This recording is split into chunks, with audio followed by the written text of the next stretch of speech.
Alright, we got an implicit problem here for problem 25.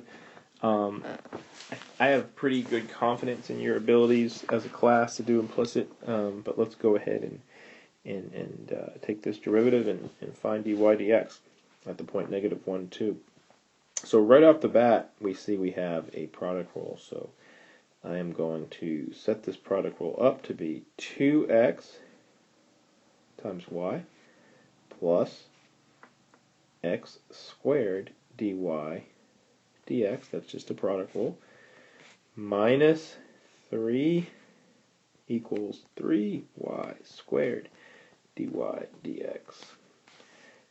So this is my first step. I've taken the derivative of everything. My constants have gone away. And now I want to solve for dy dx and plug in. So how am I going to do that? Well, I need to bring all the dy dx's to one side, and I need to bring all the other stuff, all the other gunk, to the other side. So I'm going to choose to bring all my non-dy dx's to the right side. So that's going to the right side, and that's going to the right side. And those are going to change signs. So I'm going to have it as 3 minus 2xy on the right side. And if you chose to move things in the opposite direction, that is totally fine. Alright, now I'm going to move this to the left side. So it's going to change signs.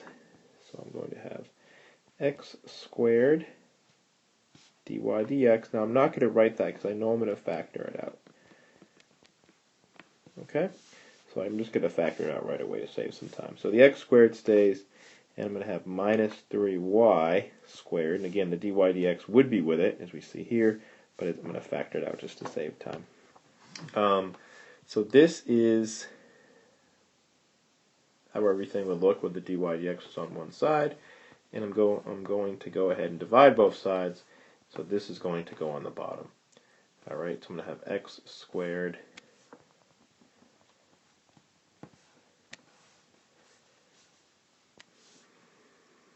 minus 3y squared on the bottom.